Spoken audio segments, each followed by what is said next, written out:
안녕하십니까. 더병현 여러분, 청소년 상담사 2급 두 번째 과목인 상담 연구 방법론 오늘 5번째 시간입니다. 교재 위치는 여러분 가지고 계신 교재 131페이지입니다.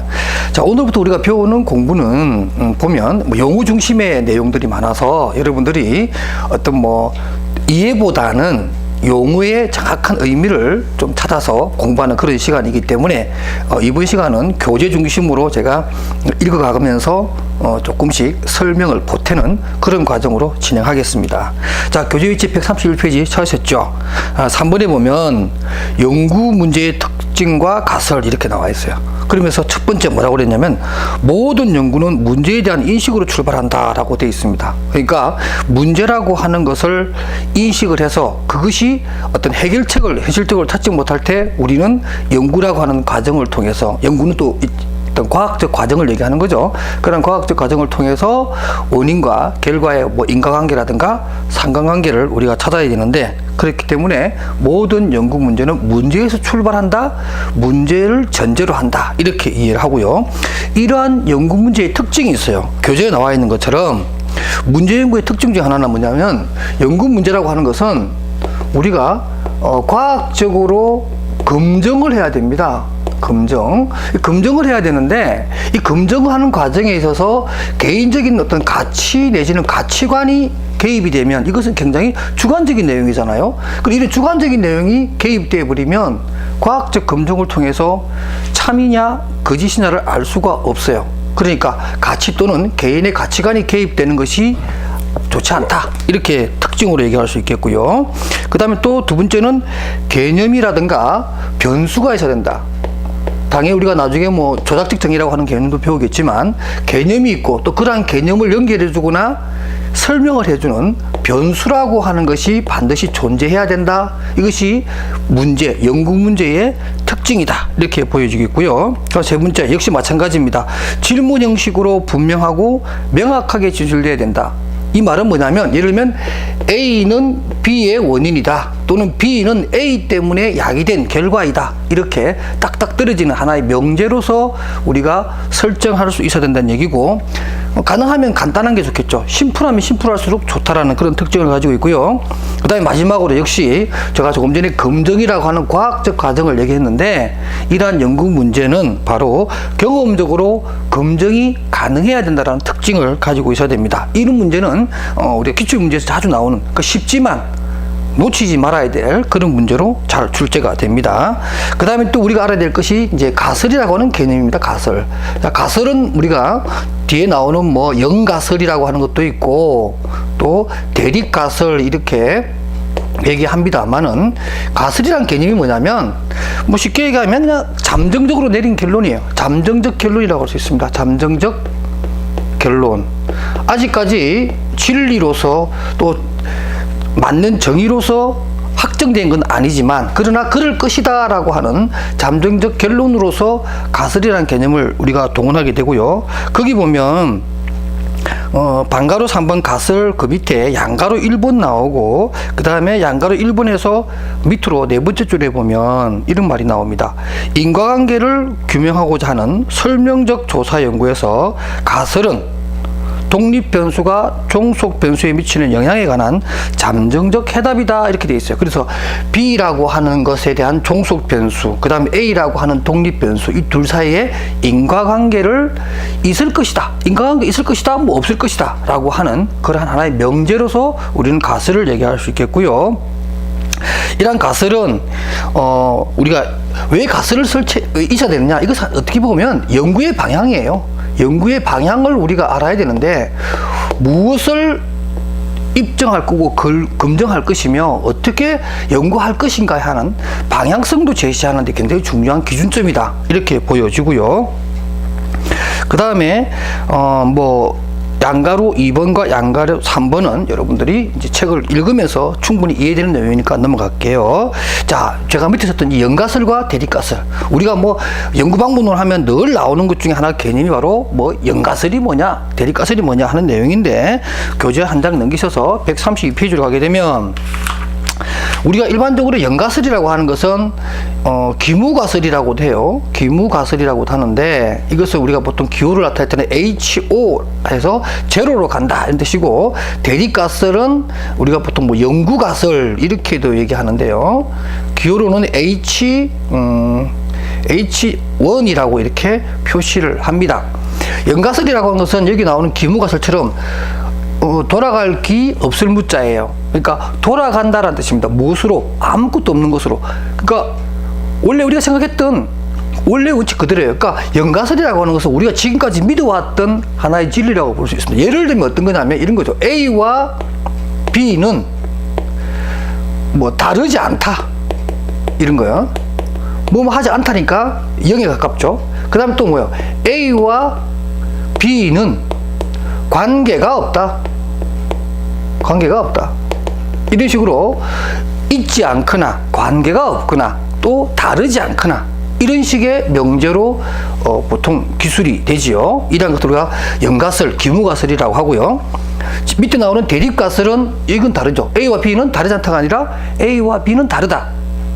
똑같지 않다는 얘기고, 또는 A와 B는 뭐 질적이든 양적이든 차이가 있다는 얘기를 할 수 있겠고, 또는 A 때문에 B가 도출된 것이다. 다시 말해서 인과관계가 있을 것이다 라는 식의 명제로 이러한 대립가설, 연구가설을 우리가 보통 설정을 하게 됩니다.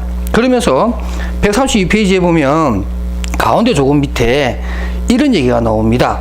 제가 조금만 별 표시하면서 양적 연구에서는 연구가설을 작업가설이라고 한다. 자, 이 연구가설을 작업가설이라고 한다 되어 있는데요. 이 작업가설 사실 여러분도 뭐 연구방법론 공부하다 보면 똑같은 내용인데 학자마다 용어 다르고 또 책마다 용어 다르게 나와서 참 여러분들이 이게 같은 용어인지 다른 의미가 있는 것인지 많이 헷갈리시는데, 사실 양적 연구에서는 이런 작업가설이라는 용어를 또 쓰기도 합니다. 그래서 기출문제에 이 작업가설에 대해서 설명을 하고 틀린 것을 찾으라고 하는 그런 문제가 나왔는데, 수험생들이 작업가설과 연구가설, 대립가설이 같은 말인지를 모르고 이건 또 무슨 가설이냐 이렇게 해서 문제를 놓쳤던 그런 사례가 있는데, 가능하면 여러분들 이런 같은 의미의 용어들은 좀 힘들지만 같이 암기해 두시기 바랍니다.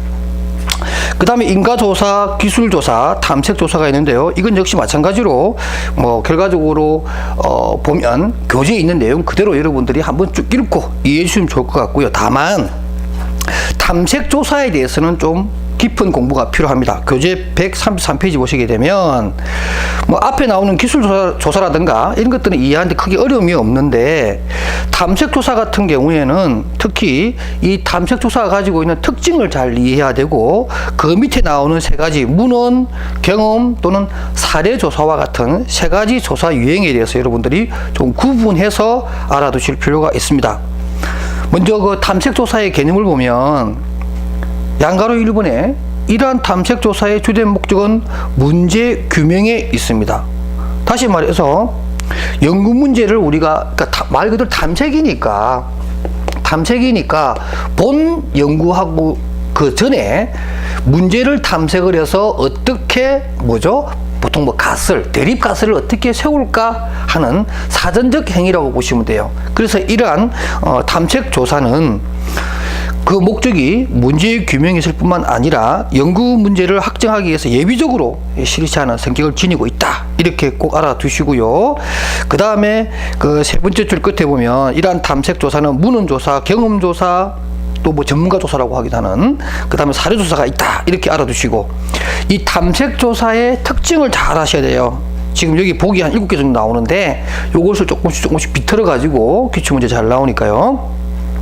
일단 탐색조사의 특징은 연구 문제의 도출 및 연구 가치를 추정해야 됩니다. 과연 이 연구가 뭐 우리가 실익이 있느냐 하는 거죠. 그러니까 뭐 참신한 거냐, 아니면은 이게 또 검증이 가능한 거냐, 또 그야말로 남들이 안 한 거냐, 그죠? 남들 다 해놓은 거, 뭐 그동안 뭐 켜켜이 쌓여 있는 그런 연구 주제를 하는 것은 별로 참신한 맛이 없죠. 바로 그런 것들이고요. 그 다음에 보다 정교한 문제와 기회의 파악을 하는 것, 그 다음에 변수들과의 어떤 통찰력을 제고하는 문제라든가, 또 중요한 것, 연구 과제 내지는 연구 문제를 설정을 할 때 우선순위를 파악을 해서 어느 것부터 먼저 파악하는 것이 중요하냐. 그러니까 우리가 가설을 많이 설정하게 되는데 그 중에서 나중에 우리가 떨어버리는 것도 있거든요. 제거해야 되는 것들도 있어요. 그럼 그 순서를 어떻게 정하죠? 가치 있는 것부터 우선순위부터 정해야 되니까 그런 것도 파악을 해야 되고요. 마지막에 보면 최종적인 조사와 시행과 관련된 정보를 입수하는 이러한 것까지 다 탐색 조사에 포함되어야 한다라는 7가지 여러분도 꼭 알아두시기 바랍니다. 그 다음에 탐색 조사 방법은 3가지가 있는데 문헌 조사입니다. 우리 일반적으로 많이 하죠. 그래서 뭐 우리가 보통 석사 논문이든 아니면 박사 논문이나 또는 어떤 연구 과제를 할 때 우리가 뭐 하죠? 보통 뭐 선행 연구, 그죠? 선행 연구를 검토해 봤느냐 이 부분을 굉장히 따지게 되는데 이러한 선행 연구와 관련된 문헌 조사가 있겠고요. 그 다음에 익스퍼트 서베이, 전문가 조사라고 하는 겁니다. 일반적으로 우리가 본 연구를 하기 전에 탐색적 측면에서 파일럿 조사를 해요. 파일럿 조사. 우리가 보통 뭐 파일럿 실험이라고 하기도 하고 해서 본 조사 앞에 하는 그러한 내용이면서 전문가의 의견을 들으면서 뭐 문항을 조정한다든가 아니면 연구의 방향성을 정한다든가 이런 것들을 우리는 익스퍼트 서베이라고 합니다. 그 다음에 사례조사 가장 많이 하죠. 케이스 스터디라고 하는 건데 거기 보면 조사 의뢰자가 당면하고 있는 상황과 유사한 사례를 찾아내어 깊이 있는 분석을 하는 조사 방법으로서 우리 일반적으로 뭐 질적 연구를 할 때 이러한 사례 연구를 많이 한다. 이렇게 개념을 알아두시기 바랍니다. 그 다음에 134페이지에 이제 상담학 연구의 과정입니다. 연구 과정 굉장히 복잡하죠. 뭐 연구 문제를 발견을 해서 문헌 고찰을 하고 또 뭐 이런 뭐 측정 도구를 개발한다든가 그러고 나서 제일 마지막에 연구 결과를 도출하는 것. 시험 문제에서는 일반적으로 뭐 상담학 연구 과정을 올바르게 나열한 것은 순서대로 잘 정리한 것은 이런 문제가 나올 때 뭐 이거 다 나오진 않겠죠. 그러나 여러분들이 상식적으로 어떤 연구 문제를 먼저 발견을 하고 그 다음에 사전에 문헌 조사를 한다든가 선행 연구를 찾아보고 그 다음에 가설을 설정하고 난 다음에 그 가설을 입증하기 위한 여러 가지 측정 도구, 척도라고 하는 도구를 제작할 것이고 이런 과정이 이루어집니다. 두 번째, 탐색적 연구 질문과 검증 연구 질문이 있는데요. 이건 제가 탐색적 연구 질문은 크게 어렵지 않은데 검증 연구 질문이 있습니다. 이거는 뒤에 가서 한번 더 설명할 테니까 넘어가도록 하고 이런 게 있다라는 것만 알아두시면 되겠습니다. 그 다음에 상담학 연구 유형도 마찬가지예요. 연구 목적에 따른 연구 유형이 있는데 우리가 전 시간에 뭐 여러 가지 연구 방법에 따라서 또는 뭐 절차에 따라서 또는 접근 기준에 따라서 연구의 유형들을 많이 나누는데요. 그 중에 하나의 내용이라고 보시면 되니까 한번 읽어보는 걸로 넘어가도록 하겠습니다. 그 다음에 그 135페이지 보게 되면 또 뭐 양적 연구와 질적 연구를 구분하는 것이 있는데요. 이것 역시도 여러분 좀 알아주실 필요가 있습니다. 양적 연구는 말 그대로 우리가 수량화된 관측지를 가지고 결과를 도출하는 것인데요. 그래서 비실험 연구로는 일반적으로 기술 연구, 상관 연구, 인과 비교 연구라고 하는 것이 있고 실험 연구에 실험 연구는 일반적으로 어떤 통제를 하고 또는 실험 집단을 따로 두고 하는 그러한 실험실 연구이냐 아니면 필드 스터디 현장에 나가서 그 실험실과 상관없이 현장 자체를 실험실로 보고 직접 체험하거나 설문조사 돌리거나 관찰하거나 뭐 이런 것들을 구분하는 양적 연구가 있는 반면에 질적 연구라고 하는 것도 있습니다. 최근에 우리 청소년 상담사 2급에 상담 연구 방문 논문에서 이 질적 연구에 관한 문제가 굉장히 많이 나와요. 사실 양적 연구는 우리가 많이 다뤄보거든요. 그동안 시험에 많이 나왔고 그래서 이 질적 연구로서 뭐 근거 이론 연구라든가 뭐 최근에 제가 지금 현재 학교에서 주어진 과제를 하나 수행하는 것 중에 하나가 이 근거 이론이 하나 가지고 하고 있는데요. 감독 노동자에 관한 연구인데 이런 근거 이론이 요즘 많이 활용되고 있고 특히 그 질적 연구 제일 마지막에 나오는 함의적 질적 연구 방법론 여러분 CQR이라고 들어보셨죠? CQR 뭐 CQR이라고 우리 교재 189페이지에 가서 제가 따로 이 CQR에 대해서 설명을 할 겁니다. 그래서 함의적 질적 연구 방법론 이런 것들이 최근에 뜨는 질적 연구 방법론 그 유형만 좀 알아두시고요. 그다음 제가 앞부분에서 왜 검정 연구 질문에 대해서 설명한다고 그랬는데, 거기 보면 그 3번의 가설 검정 여부에 따른 연구 유형 중에서 두 번째, 확인적 연구라고 하는 것이 있습니다. 이것은 확인이라는 말은 뭐냐면, 우리가 가설을 설정했을 때 그 가설 자체를 확인하는 겁니다. 그러니까 말 그대로 검증이죠. 검증. 그래서 어떤 근거를 찾아내는 그러한 연구 내용을 우리가 확인적 연구라고 한다, 이렇게 설명이 되겠네요. 자, 그 다음부터 조금 더 어려워집니다. 자료 수집 시점에 따른 연구 유형이라고 해서, 이제부터 우리가 조사 방법론의 이제 대표적인 이제 실험 설계 같은 것들과 관련된 그런 내용인데, 한번 살펴보도록 할게요. 우리가 어떤 연구를 할 때 횡적으로 하느냐 종적으로 하느냐 하는 개념을 아주 기본적인 개념으로 이해해야 됩니다. 우리가 횡적이라고 하는 말은 어느 한 시점을 횡으로 잘라서 본다는 의미가 있고요. 그 다음에 종적이라는 말은 시간적인 추이를 따라가면서 뭔가를 한다, 이런 뜻이에요. 그러니까 우리가 이렇게 여기 기초선으로 해서 올라갔을 때 옆으로 이렇게 잘라서 한 단면을 쳐다보는 거죠. 이런 것을 우리가 횡이라 그러고, 그 다음에 이렇게 어떤 시간적인 흐름을 따라가면서 연구하는 것을 우리가 종적이라고 합니다. 이 개념을 여러분 딱 머릿속에 두시고, 일단 그 횡단적 연구로는 일반적으로 이론적 설계라고 하는 것이 있습니다. 이거 복잡하게 쓸 필요 없어요. 어떤 한 시점에 딱 잘라서 그 어떤 관측지의 특징을 알아보는 겁니다. 그래서 이것은 변수가 거의 하나밖에 없기 때문에 인과관계를 추정하는 데는 별로 도움이 되지 못하는, 적합하지 않는 방법이고요. 오히려 일반적으로 인과관계를 찾기 위해서 우리가 찾는 좋은 방법은 상관관계 설계라고 하는 것이 있습니다. 두 번째, 그게 보통 교차 분석 설계라고 하는 건데요. 조사 설계에서 가장 많이 쓰는 방법 중에 하나입니다. 이것은 변수가 두 개 등장하죠. 두 개 등장해서 하나를 독립으로 두고 하나는 종속을 두고 해서 교차시켜서 인과관계를 찾는 그러한 방법이 되고, 일반적으로 독립 변수를 조작하지 않는 상태에서 어떤 결과가 났을 때 그러한 종속 변인의 원인은 독립 변인 때문에 일어난 것이다, 이렇게 설명할 수 있는 굉장히 간단하면서도 우리가 내용적으로는 간단하지만 사실 많은 연구가 이러한 방법으로 가설을 입증하는 그런 과정을 겪습니다. 그 다음 136페이지 가시게 되면 종단적 연구입니다. 시간적으로 쫓아가면서 하는 연구 방법인데요. 상당히 많은 종류가 나옵니다. 한번 보도록 할게요. 종단적 연구는 한마디로 딱 얘기하면 장시간 또는 장기간의 동일한, 또는 꼭 동일하다는 말이 좀 이상한데, 동일하지 않아도 상관없어요. 그러니까 동일하거나 유사하거나 그러한 대상을 추적해서 연구하는 방법입니다.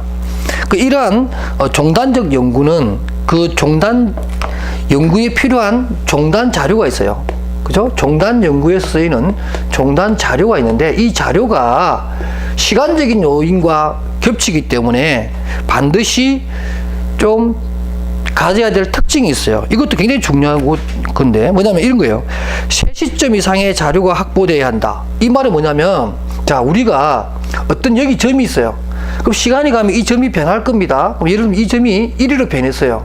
자, 이렇게 변했을 때 점 두 개 가지고 이 점이 이쪽으로 이동했으니까 이것은 끊임없이 이런 식으로 우상향으로 갈 것이다 라고 얘기하기에는 점 두 개로는 너무나 위험천만한 판단이에요. 우리가 적어도 추세라고 하는 것, 트렌드라고 하는 것을 얘기하려고 그러면 적어도 기준점이나 지향점이 3개 정도는 있어야 된다는 얘기죠. 3개 정도 있어야 이렇게 정도 돼야 전반적으로 이게 우상향하는 거구나, 이렇게 얘기할 수 있거든요. 만약에 2개만 있는데 어떤 점이 하나 이렇게 있다, 이건 밝혀지지 않은 점이죠. 그럼 나중에 우리 선을 그으면 이렇게 나와요. 이거는 비례도 아니고 반비례도 아니고 전혀 엉뚱하게 나오게 되거든요. 그러니까 적어도 점 3개 정도는 봐야 종단의 특징을 이해할 수 있다. 그래서 적어도 시점이 3개 이상의 시점은 존재해야 된다. 그 다음에 또 두 번째는 뭐냐면 시간 단위를 선택 잘해야 됩니다. 일주일 단위로 볼 것이냐, 1시간 단위로 볼 것이냐, 1년을 볼 것이냐. 왜냐하면은 우리가 어떤 그래프에 이게 그래프에 뭐라 그럴까요? 왜곡이라 그럴까요? 이럴 수 있습니다. 예를 들면 시간 단위로 했을 때는 사실 변화가 거의 없어요. 시간 단위 없을 때 거의 이렇게 변화가 없어요. 이런 경우가 보면 이건 별로 변화가 없는 그런 거네, 이렇게 얘기할 수 있죠. 그렇지만 이게 시간 단위가 아니고 말이죠, 1시간 단위가 아니고 예를 들면 일주일 단위라고 해봅시다. 첫째 주, 둘째 주, 셋째 주 이렇게 되면 이렇게 이 수평선이 되어 있던 것이 주간마다 이렇게 변할 수가 있어요. 그러므로서 한 달치의 추이를 보게 되면 우쪽으로 급상승하는 이런 그래프를 볼 수가 있다는 얘기죠. 그러니까 시간 단위를 잘 선택해야 된다는 것이고, 그 다음에 역시 이러한 어떤 추세를 보려면은 불연속 변수가 아니라 연속 변수가 돼야 된다. 이 세 가지 꼭 기억하시기 바랍니다. 자, 그럼 이러한 종단적 연구는 어떤 것들이 있느냐. 첫 번째 등장하는 게 바로 트렌드 서치라고 해서 추세 연구입니다. 경향 조사 설계라고 하고요. 우리가 보통 뭐 영어로 트렌드라고 하는 말을 우리말로 번역하면 뭐 경향 이렇게 얘기할 수 있잖아요. 그런 의미에서 경향 조사 설계라고 하는 것이고요. 이 설계의 특징은 시간에 따라서 모집단의 특징을 추적하는 것이긴 하지만 각 시점마다 다른 표본을 조사하는 것입니다. 그러니까 표본이 달라진다라는 거죠. 꼭 기억하시고요. 그 다음에 다음에 설명하는 설계하고 비교하면 이 말이 뭔 말인지 금방 이해되실 거예요. 나에 보면은 동년배 집단 설계라고 하는 것이 있습니다. 동년배. 그건 제가 뭐 118페이지 끝부분에 가서 설명할 테니까 넘어가도록 하고요. 고호트 설계라고 하는 것이 있습니다. 많이 쓰는 것 중에 하나죠. 고호트 설계. 이거는 뭐냐면 고호트 설계는 이런 거예요. 뭐 이렇게 외우십시오. 고호트는 경험한 제가 놈이라고 뻔했어요. 큰일 날 뻔했어요. 경험한 사람, 경험하지 않은 사람, 어떤 특정 사건 같은 거예요. 그 트라우마가 생긴 거죠. 특정 사건이나 뭐 아픈 기억 또는 뭐 안 좋았던 어떤 그런 시대적인 상황을 겪은 사람. 예를 들면 과거 뭐 민주화 운동 이런 걸 많이 했었잖아요. 거기서 어떤 뭐 아주 끔찍한 일을 겪어본 사람과 그런 민주화 과정에서 겪지 않은 사람과 뭐 이런 사람들에 대해서 두 그룹으로 놔두고 이 그룹에 따라서 어떤 일정한 예를 들면 10년 뒤에 이 겪은 사람과 겪지 않은 두 사람의 삶이 어떻게 달라졌는가 이런 것들을 조사하는 것이 일반적으로 우리가 고호트 설계라고 합니다. 뭐 동일한 집단일 수도 있고요. 경험한 사람이 예를 들면 100명이라면 경험한 사람은 100명을 다 할 수는 없잖아요. 그죠? 경험한 사람 10명을 시작해서 10년 뒤에는 또 10명을 보는데 꼭 이때 본 사람 10명을 얘기할 필요는 없어요. 다만 동일한 어떤 특정 사건을 경험한 사람이면 어떤 그룹에 속하든 10명을 그 사람 중에서 찾아서 조사하면 되는 거니까 꼭 동일할 필요는 없습니다. 그런데 제가 왜 이렇게 동일하냐 안 동일하냐 이런 얘기를 계속 강조하냐면 다에 보면 패널 조사 설계라고 하는 것이 있습니다. 이것은 여러분들 뭐 패널 조사 많이 들어보셨잖아요. 그죠? 이 패널 조사는 다른 거 여러분들 뭐 생각할 필요 없고 동일한 대상, 동일한 피조사자가 시간적인 흐름만 다르고 똑같이 1차 조사, 2년 뒤에 2차 조사, 3차 조사 이렇게 진행되는 겁니다. 그러니까 패널 조사의 특징은 동일한 대상자를 시간적 차이만 두고 진행한다. 이렇게 보시면 될 것 같고, 그 다음에 137페이지 나오는 절충적 연구라든가 거기에 나오는 뭐 종단 연속적, 그 다음에 횡단 연속적 연구는 역시 여러분들 좀 읽어보시면 되는 내용이고요. 사실 뭐 좋아 보이죠. 절충적이니까 좀 좋아 보이는데 이런 연구는 사실 하다 보면 종단의 장점과 또는 뭐 그 횡단의 장점이 나와야 되는데 제가 한번 해봤었는데요. 이게 오히려 막 복잡하고 혼란스러워요. 결론 내리기가 힘들고. 그래서 일단 이런 것이 있다라는 것만 한번 알아두시고 그냥 교재에 읽는 걸로 넘어가도록 하겠습니다. 시험이 안 나왔어요. 자, 이렇게 해서 우리가 5번째 시간 끝났고요. 다음 시간에는 6번째 시간으로 우리 교재 137페이지에 나오는 연구 구인의 조작적 정의에 대해서 공부하도록 하겠습니다. 여러분 수고하셨습니다.